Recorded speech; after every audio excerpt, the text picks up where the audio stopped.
बहुत बहुत धन्यवाद मनीष जी। यहाँ इस सत्र में ऑनलाइन विभिन्न देशों से जुड़े हुए हमारे अतिथि विशेषज्ञ और हमारे साथ यहाँ सभागार में उपस्थित अंतर्राष्ट्रीय राष्ट्रीय स्तर के कलाकार विषय विशेषज्ञ सभी का हृदय से अभिवादन करते हुए मैं सादर सभी को नमस्कार करती हूँ। बड़ा ही भावनात्मक होता जा रहा है यह अंतर्राष्ट्रीय अंतर्विषयी संगोष्ठी। माध्यम हमारा सेमिनार जरूर है, परंतु इस माध्यम की जो धुरी है मधु, बड़ा प्यारा लगता है मधु कहने में। पूरा डॉक्टर मधु रानी शुक्ला, मैं निवेदन करूंगी कि उनके लिए एक बार जोरदार तालियां जरूर बजाएं। डॉक्टर मधु रानी शुक्ला हम अपने करियर के लिए, अपने ज्ञानवर्धन के लिए या अपने सभी साथियों से मिलने के लिए एकत्र तो जरूर हो जाते हैं, लेकिन डॉक्टर मधु जी ने व्यंजना आर्ट एंड कल्चर सोसाइटी के द्वारा जो एक तीर्थ करवाने का इन्होंने साधन हमें उपलब्ध करा दिया है, हम उनके प्रति अपना बहुत आभार प्रकट करते हैं। संगीत के माध्यम से, साहित्य के माध्यम से और ईश्वरीय कुछ हमारे अंदर पुट जाएं, यह भी स्रोत यहाँ उपलब्ध कराया जाता है। हम आपके बहुत आभारी हैं, आपके पूरे परिवार के प्रति आभारी हैं। हमारे शुक्ला जी यहाँ हैं, हम उनके प्रति आभार व्यक्त करते हैं। बिटिया सलोनी है, प्रियम है, हम सबके प्रति आभार व्यक्त करते हैं कि पूरा परिवार गंगा जमुनी तहजीब में कार्य करता है। और हमें यह हमेशा याद रखना होगा कि इस कार्य में हमारे सहयोग की कितनी अपेक्षा है। हम इस पर खरे उतरें, यह भी कोशिश हमें करनी पड़ेगी। आपका बहुत बहुत आभार। और इस कार्य में एक पुनीत नाम आदरणीय जगत गुरु श्री राम भद्राचार्य जी, हम उनको सादर चरण स्पर्श करते हैं, उनका अभिवादन करते हैं और इस दिव्यांग राज्य विश्वविद्यालय चित्रकूट में हम एकत्र हो पाए हैं, हम उनके प्रति भी आभार व्यक्त करते हैं। तुलसीदास, गोस्वामी कहें, गोसाई कहें, साहित्य के लिए लोक धाराओं से जितना कुछ उन्होंने व्यक्त किया है, उस मार्ग पर चलते हुए प्रबुद्ध बनाने का जो मार्ग प्रशस्त हुआ है, उसके बहुत बड़े भक्त कवि हमारे गोस्वामी तुलसीदास जी हैं। साहित्यवेत्ता उनका अध्ययन करते हैं, संगीतवेत्ता उनके लोक तत्वों से यहाँ तक पहुँचे हैं। धुनें राग में परिवर्तित होती चली गईं और माड़, धानी, खमाज, काफ़ी कब राग बन गया और शास्त्रीयता उसे प्राप्त हो गई और शास्त्रवेत्ता क्लासिकी को लेकर उसे मंच पर प्रस्तुत करते हैं। ऐसे कई विषय हैं, पूरे तुलसीदास को 2 दिनों में समेटना बड़ा मुश्किल है। हर वक्ता को यह लग रहा है होगा कुछ कहा तो कुछ छूट जाता है, ऐसा लगता है, लेकिन यह जो धारा बनी है निरंतर आगे चलती रहेगी। हम इस कोशिश में अपनी आहुति देते रहेंगे और बंदाऊं गुरु पद पदुम परागा, सुरुचि सुबास सरस अनुरागा। हम इस मंगलमय बेला में हम उनकी वंदना करते हैं और जब तुलसीदास होंगे तो राम कैसे छूट जाएंगे। तुलसीदास के राम की चर्चा हो रही है तो तुलसीदास स्वयं समाहित होते जा रहे हैं। भगवान प्रकट होते हैं तो भय प्रकट कृपाला, क्या अद्भुत रचना है और कितनी रचनाओं को हमने सुना है।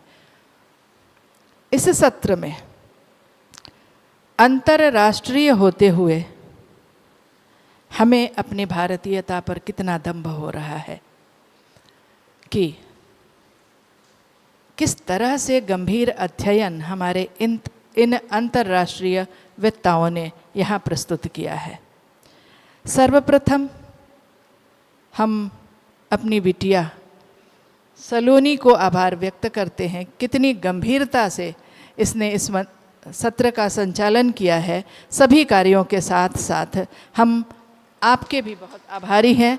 आप निरंतर आगे बढ़ती रहें और इसी तरह हमारे लिए आप साधन बनती जाएं। मनीष जी, डॉक्टर मनीष कुमार मिश्रा, हम उनके बिना पूरे नहीं हो पाते। भारतीय होते हुए उज़्बेकिस्तान से आप जुड़े हैं और वहाँ की परिधि में, वहाँ के संस्कारों में तुलसीदास को आपने किस प्रकार पिरोया, यह हमारे दंभ को कई गुना और बढ़ा देता है। और आपने तुरंत अपनी व्यंजनात्मक दृष्टि से व्यंजना के इस सत्र को वहाँ बैठे संभाल लिया कि बाधाएं हमारे बीच बाधा ना उत्पन्न करें। इतनी सुंदर परिधि में आपने हिंदी साहित्य और तुलसीदास को जोड़ते हुए अपने स्थान पर, जहाँ अभी आप शोध कार्य में रत हैं, वहाँ प्रकट किया है, वहाँ उस विषय वस्तु को रखा है और उसे विश्लेषित किया है। हम आपके इस दिग्दर्शन से अभिभूत हैं। आपके प्रति बहुत बहुत आभार। रिसर्च किस प्रकार किया जाना चाहिए। सत्र कई संचालित होते हैं, अपनी अपनी दृष्टि होती है, परंतु हमारे साथ जापान से जुड़ी हिरोको नाकासाकी, उनका पत्र अद्भुत था। तुलसी का छंद विधान गोस्वामी जी के समक्ष प्रचलित शैलियाँ, वीर गाथा काल की छप्पय पद्धति, विद्यापति सूरदास की गीत पद्धति, गंग आदि भाटों की कवित्त सवैया पद्धति, कबीरदास की नीति संबंधी बानी की दोहा पद्धति, जो अपभ्रंश शैली में अपभ्रंश से चली आ रही थी, ईश्वरदास के दोहे चौपाइया वाली प्रबंध पद्धति इत्यादि के साथ साथ रामचरितमानस के छंद विधान में अयोध्या कांड की विशेषता, अयोध्या कांड किसी भी संस्करण का नहीं, काशी संस्करण का 110वां और 111वां संस्करण, दोहा और उपदोहा के विश्लेषण के साथ साथ निष्कर्ष को उन्होंने किस तरह विचारात्मक ढंग देकर प्रस्तुत किया है, यह एक बहुमुखी विचारधारा को यहाँ उपस्थापित करता है। आपके प्रति हम आभार व्यक्त करते हैं कि आप हमारी इस पद्धति को, हमारे इस जनजीवन में व्याप्त लोक के साथ साथ इस शास्त्रीय संरचना को आप सुप्रसिद्धि दे रही हैं। आपके प्रति बहुत बहुत आभार। यहाँ मैं कहना चाहूँगी कि उद्घाटन सत्र में हमारे बच्चों ने जो नहचो प्रस्तुत किया था, उसे बार बार सुनने का जी चाहता है। ये चीज़ें लुप्त प्राय न कहीं जाएं, यह आवश्यक है कि हम इस ओर ध्यान दें और उन चीज़ों को लेकर चलें। आज तो सोहर ही नहीं होता तो नहछू का सोहर छंद कहाँ से याद रख पाएंगे। मिलली सखियाँ सलेहर, मिली जुली चलेली हो, आहे बिचवे में कान्हा बटवार, डगर हमरो रो के ले हो। ये सुहर है। और तुलसीदास के राम किस तरह से जनजीवन में व्याप्त हो जाते हैं, किस तरह से हे राम, आहो रामा, हाय राम, ये शब्द जो, ये सब जो हमारे लिए क्या बोले, केवल उच्चारक नहीं है, संबोधित करने वाले हैं, वे राम हमारे हर जगह में हैं। गोर में जे सोहेला गोरहरा, तगले मोटर माला शोभे हो। राम का जन्म हुआ है, प्रकट कृपाला गाते हैं, लेकिन हर माँ, हर माता अपने बच्चे में श्री राम को देखती है और कल्पना करती है, उससे कम कहाँ मेरा बालक है। हमने उसको मोटर पहनाया, मोटर माला पहनाया है, पैरों में पाजेब बांधी है, हाथ में कंगन पहनाया है, इसे बाहर कैसे जाने दूँ, कोई उठा के ले जा सकता है। उसे कैसे सोहर छंद में गाते हैं, गोर में जे सोहेला गोरहरात, गले मोटर माला शोभे हो। लालन दूरी खिलन जानी जई है खोजन, तोहे के जई है हो। लालन दूरी खोजन जानी जई है खोजन, तोहे के जई है हो। क्या भावना है वहाँ। आज हम सोचते हैं, हम जिस परिवेश में हैं, कोई व्यक्ति बाहर आजीविका के लिए जाता है, तब भी कृषक ही जाता था।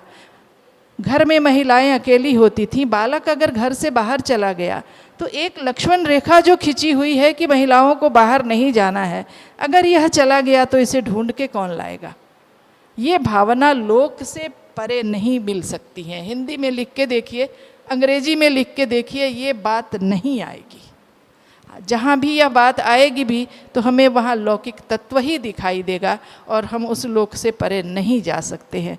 यही इन हमारे भक्त कवियों की देन है। भजन गाना हो, चाहे जो कुछ कर ले, हम इन लोक कवियों से परे नहीं जाते हैं, चाहे जो भी हो। ऐसे आज के हमारे जो वक्ता हैं इस सत्र में हमारी भावनाओं को भी उद्वेलित कर दिया है। अगली हमारी जो वक्ता नेपाल से जुड़ी थी, डॉक्टर रूपा न्योपाने। सरोद वादन की सिद्ध कलाकार हैं आप, और कलाकार हर कुछ अपनी कला के माध्यम से रखना चाहता है। राम की बात हो रही है, तुलसी के राम हैं, लेकिन उन्होंने गांधी को भी समेटा और रघुपति के राघव, कैसे रघुपति राघव राजा राम को प्रस्तुत कर अपने सरोद वादन में उन्हें राममय बनाया। और तुलसी तो जहाँ राम वहाँ आप गोस्वामी जी हमारे साथ होते हैं, उनको हम कैसे भूल सकते हैं। वह सेवा भाव जो तुलसीदास का है, उनका जो दास्य भाव है, उसे हम कैसे भूल सकते हैं, जिन्होंने आराध्य राम को, उनके शील को, उनके सौंदर्य को, इसके साथ साथ उनकी शक्ति को भी अपने पदों में विराजमान किया है। कहते हैं जाके प्रिय राम वैदेही, इसके बिना हम कल्पना नहीं कर सकते हैं। ऐसा हमारे राम शंकर स्वयं है। यहाँ राम की चर्चा हो रही है और शंकर का आशीर्वाद प्राप्त है। ऐसे हमारे राम शंकर जी ने बहुत सुंदर एक बंदिश प्रस्तुत किया इसी सत्र में। मंगल करहूँ द्रवहूँ मोह पर प्रभु। मनीष जी ने अपनी दृष्टि दोहराई कि आपके साथ कौन कौन लोग हैं। राम शंकर जी हमारे साथ जुड़े थे। हम राम शंकर जी के प्रति भी आभार व्यक्त करते हैं। एक ऐसे गुरु के शिष्य हैं जो खुद रामाश्रय थे ही और राम को उन्होंने खूब गाया है। हम उनके प्रति भी आभारी हैं। हमारे साथ जापान से जुड़ी एक और विशिष्ट विशेषज्ञ है डॉक्टर तोमोका मुशिगा। बहुत ही सरल स्पष्ट शब्दों में उन्होंने अपने को स्वीकार कर लिया। कितनी तरह से उन्होंने तुलसीदास को प्रकट करने के लिए मन बनाया। वर्तमान भारत में तुलसीदास का महत्व पहला मन ये कहता है। दूसरा कहता है अयोध्या के राम मंदिर और उसमें प्राण प्रतिष्ठा। उनका तीसरा मन कहता है जब राष्ट्रीय स्वयंसेवक संघ के संचालक के प्रेम के प्रति वह उद्वेलित होती हैं। चौथा मन ये भी कहता है कि वर्तमान राजनीति में तुलसीदास की कैसी भूमिका रही है, उनके राम का कैसा परिदृश्य तैयार किया गया है। परंतु वह अपने भावना की पराकाष्ठा उनकी वहाँ पहुँचती है जब वह कल्पना करती हैं कि राम कैसे ठुमकते हैं और गाती हैं ठुमक चलत रामचंद्र। बहुत सुंदर प्रस्तुति, एक विदेशी उच्चारण का इतना लुभावना उनमें वो संस्कृति थी लुभावनी, उसके बीच अपने तुलसीदास को अपने राम को देखकर कि ठुमक चलत रामचंद्र, इतना सुंदर से उन्होंने ठुमकाया है धीमी तानपुरा और धीमे तबला में। हम तो न जाने कितना माइक बढ़ा लेते हैं, लेकिन उनके गीत की गति चलती रहे वैसा ही उन्होंने रखा। यह सीखने वाली बात है। आपके प्रति हम हृदय से आभार व्यक्त करते हैं।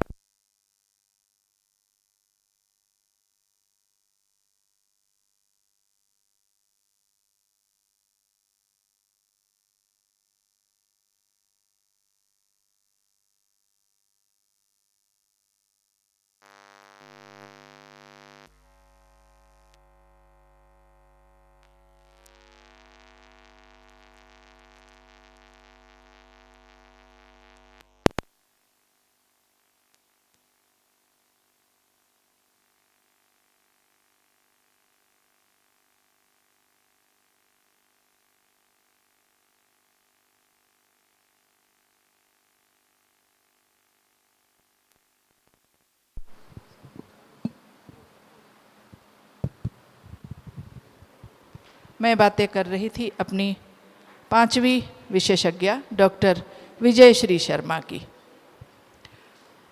आप मूलतः पूरी तरह से भारतीय हैं। अभी आप अमेरिका में रहती हैं अपने परिवार के साथ।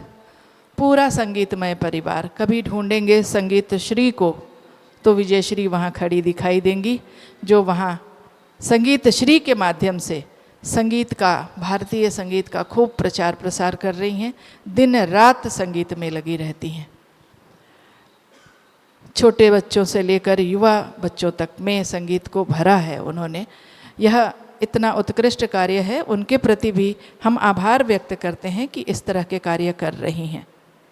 विजयश्री काशी हिंदू विश्वविद्यालय के फैकल्टी ऑफ परफॉर्मिंग आर्ट्स की छात्रा रही हैं और हमारे साथ छात्रावास की सहमित्र रही हैं।